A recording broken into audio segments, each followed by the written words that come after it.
Tufa wata sabuwa yanzu Bello Turji ya kama wasu sojoji da 'yan sanda da kuma 'yan sa-kai a jihar Zamfara bayan da suka kai wani mummunan hari, inda waɗannan 'yan sa-kai suke ƙoƙarin su kama waɗannan 'yan bindiga.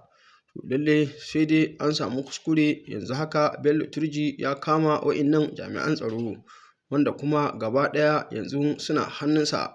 Za kuma mu sa muku cikakken bidiyon domin ku ji yadda aka tattauna da waɗannan jami'an tsaro ɗaya bayan ɗaya. Ko da wani lokaci su dai yanzu irin waɗannan jami'an tsaro, kowa ya san cewar in dai 'yan bindiga suka riga suka kama su, to lallai fa gaba ɗayansu kashe su suke yi.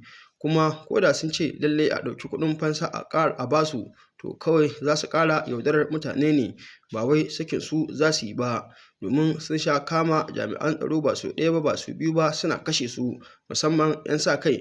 Don wani lokaci za ka ga sun kama ɗan sanda ko soja, amma kuma in an ci sa'a aka biya su kuɗin fansa, za su iya sakin shi. To barantana kuma wannan, lallai 'yan bindigan sun riga sun kawo hari ne a matsayinsu na jami'an tsaro, suka yi ƙoƙarin su kare wannan hari, inda kuma aka yi musayar wuta a ƙarshe suka fi ƙarfin jami'an tsaron nan suka kama su.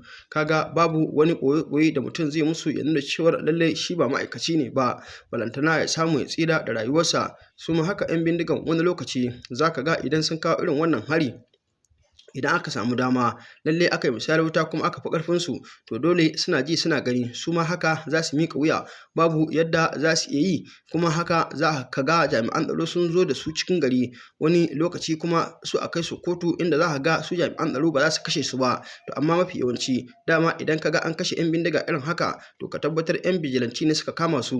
Wannan kowa san cewar lallai ba sa musu da sauƙi, kuma dama abin da ya kamata a dinga yi ma azzalumi kenan, yadda yake kama mutane yake kashewa ba tare da sun mai laifin komai ba. To shi ma abin da ya kamata kenan, in an kama shi a kashe shi. To shi sa kake ganin yanzu shi kanshi shugaban 'yan bindiga Bello Turji, yanda yake jin tsoron 'yan bijilanci, ni na tabbatar bai jin tsoron sojojin Najeriya haka, saboda ya san in dai ba zo da tsautsayi ba, duk wani wanda za su kama za su tafi da shi ne kawai, sai dai su mu dukan tsiya kuma su kai shi kotu. To su ko 'yan bijilanci babu ruwansu da wata maganar kotu, yadda kake yin abu da ka, to su ma fa lallai haka suke da ka. Shi yasa lallai suka bi jin haushinsu. Kuma ko a cikin wannan faifan bidiyo za ku ga inda suke dukan wani ɗan sanda, wanda ya ce kuma lallai a baya shi soja ne kuma shi ɗan banga ne, wanda ya ce duka wannan kalan kaki babu wanda bai sa ba. To a ƙarshe dai ina cikin bayani inda suka fara dukansa, kaga dai rishin mutunci kala daban-daban, wanda kuma lallai ya kamata a ce tun lokacin da aka kama waɗannan mutane, lallai 'yan uwansu jami'an tsaro su yi ƙoƙari lallai su shiga daji domin su kuɓutar da su. Sai dai irin wannan matsala ba sau ɗaya ba, ba sau biyu ba ana samun ta.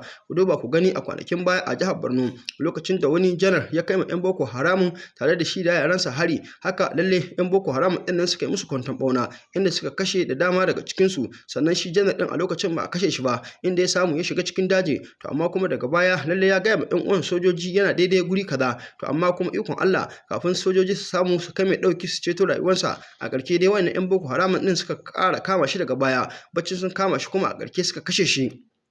Wannan kashe-kashe da ake ta yanzu a ƙasar nan tamu Najeriya, haka kawai ba wani dalili, kawai tsabar zalunci. To abubuwan gaskiya sun yawa, kuma abubuwan kullum suna ƙaruwa ne, domin ni na tabbatar yanzu a wannan sararin duniya da muke, inda a ce yanzu kwata-kwata babu mutuwa, lallai sai dai rayuwa. To ni na tabbatar da zaman lafiya ba zai taɓa yiwuwa tsakanin mutane ba, saboda ɓarnar da za a yi ta wuce haka. Kana ganin yanzu fa duk wanda ya bijire za a kama shi, wani lokaci a kai shi gidan yari a tsare shi, ko kuma wani lokaci ma take yanke a harbe shi ya mutu, wanda kuma in ya mutu a kuma ikon Allah za ka ga gobe wani ya ƙara tasowa. Kullum abin da ake ta fama da shi kenan. To amma irin waɗannan abubuwan lallai yanzu in ji gwamnati ba ta tashi tsaye ba 100% ana kai irin waɗannan mutane, lallai ba ta taɓa samun zaman lafiya ba. Kuma ko da wani lokaci lallai waɗannan masu laifin, lallai yadda ba su tausaya mutane, to lallai bai kamata a ce ana tausaya musu ba. Yadda suke cire rishin imani kullum suke mutane wulakanci, to su ma haka ya kamata a dinga musu. Sai dai abin da zai baka haushi, za ka ga 'yan bindigan nan rana ɗaya za su iya zuwa su kashe mutum 200. To amma da za a kama ɗaya daga cikinsu a tafi da shi kotu, sai ka ga an shekara 10 ana shari'a. To yanzu a shekara 10 kaɗai mutum 1000 nawa za a kama, yanzu da irin wannan mummunan laifin. To kaga in aka ce za a bi haka, to lallai za a daɗe ba a yanke hukunci ba. Da matuƙar wahala ka ga yanzu an kama mutum da babban laifi irin wannan an kai shi kotu kaga an yanke mishi hukunci cikin sati ɗaya ko sati biyu, a'a abin ya da matukar wahala sai an ɗauki shekaru masu tarin yawa, wani lokaci ba za ka ga wanda ke bibiyan shari'an a ƙarshe ya mutu, wanda kuma sanadiyar haka sai ga wannan shari'an ta riga ta lalace. To shi sa da dama kake ganin yanzu mutane mafi yawanci idan aka kawo musu hari irin haka suka kama dan bindiga kake ganin ba su mika ma yan sanda take yanke, za ga sun kama shi sun kashe shi. Duk da za ga kafin su mutanen gari ko yan sa su samu nasara su kama dan bindiga daya, za ga yan bindigan nan sun kama talakawa sama da 1000 sun kashe su haka kurin saboda tsabar san zuciyar da ake fama da shi. Dan Allah dan Annabi, idan yau ne farkon zuwan ka wannan tasha tamu, ka danna mana alamar subscribe, ka danna mana alamar ƙararrawa, kai share din bidiyon nan, kai like, muna godiya sosai. Ga cikakkun bidiyoyin dan ku kalla.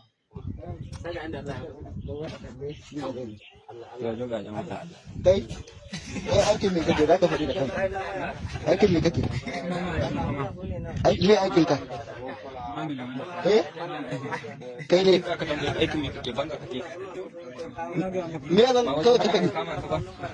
Wajen faɗa an ka kama ka? To banga kake? Sauri kai wuce wani. Sauri kai faɗi gaskiya. Tsakani da Allah. Kai kawai kai sauri wuce wani. Kai, me ya sana'a? Wani irin bindiga kake? Wani aiki, me aikin ka? Wala aiki ne kai. Muna aiki Me aikin ka? Kai magana sosai. Dan sanda ne. A dan sanda ne wallahi. Da nake da Allah kai dan sanda ne. Kai. Waye kai yi magana. Dan sanda. Kai ba gonfoto. Me matsayin ka? Me matsayin ka? Inspector. Mai gidan namu aka shi. Dan ma da kashi shi mu biyu. Da kani shi mu biyu. Kai fa. Me aikin ka? Na yi soja ma yanzu ne dan banga. Kai ba me ya sana'a ka? Nace sunana Suleiman Dani, na yi soja amma yanzu ba wallahi da nake bani dan banga. A dan banga aka kama ka? Wallahi kai me yake? Ni dan banga ne. To A da bana aiki dama mun kawai ba mu da aiki. yanzu me aikin ka? A yanzu banga ne. Banga kake wace irin bindiga haka ne? Zan ila ce. Kai fa. Me ya sana'a ka? Wace irin bindiga haka ne? Kai fa wanda? Me ya sana'a ka? Wace irin bindiga haka ne? Kai fa. Me ya sana'a ka? Banga. Banga kake. Wace irin bindiga kake? Kai fa wanda? Ina banga nake. Banga nake. Me ya sana'a ka? Banga. Kana ji wace irin bindiga kake? Zan kila. Kai fa. Kaga da mun ya ga. Me ya sana'a ka? Wace irin bindiga haka ne?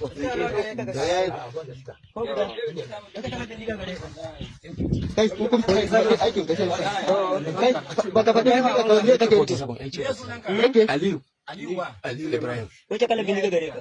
Inspector na ce dan sanda. A ashe kuka faɗa sanda da ban mu da kai kuka ka turo baka yan sanda. Ka guso ga baki. Da kana ka turo. kana ji ko me kake kai sanda kai aikin soja wace bindiga ka rike AK-49. Eh? 49. Ka faɗi AK-49. AK-49. AK-49. Kai fa, mafon. 47. AK-47. Yanzu da me aka kama ka? Da zan kila. Amma ne kai kanka ka ci ba kunku. Kai kanka ka san ka ci ba kana so da ka dawo aikin banga. Kai baka faɗi ba fa. Eh? Zan kela ce. Ana da karfi. Zan kela ce. Dan kela. Kai fa. Zan kela ce. Bindiga. Dan kela. Ni ma zan kela ce. Eh? Suna na Abdulrahman, ni ma zan kela ce. Mutanen ina ne? Farin ruwa. Eh? Farin ruwa. Mutanen farin ruwa. Wannan mafon. Na farin ruwa. An turo ka daga sauka yanki. Wai ko kun san 'yan ta'addan wani ƙasa ne aka yi amfani da su domin kai wa Mali farmaki? To idan ba ku sani ba, ku saurari wannan bidiyon domin sanin me ke faruwa. Sojan haya aka ɗauko daga can cikin tafkin Chadi, ana kawo su nan cikin Burkina, cikin Mali, cikin Niger suna yaƙi. An ka ɗauko wani gungu an ka kewayo da shi nan Benin, tun da ka san sojan Benin tun wani bugu da an kai musu na kwanakin baya wannan, ina ji 28 ne na watan gada ya mutu. Duk sun bar wannan, sun bar ƙasar su kwata-kwata, duk sun koma kandi. Sun koma kandi, wai tsarin yaƙi. Don Allah don Annabi. Idan yau ne farkon zuwan ka wannan tasha tamu, yan iswap ka danna mana alamar subscribe, ka danna mana alamar ƙararrawa, kai sharing ɗin bidiyon nan, kai lakin.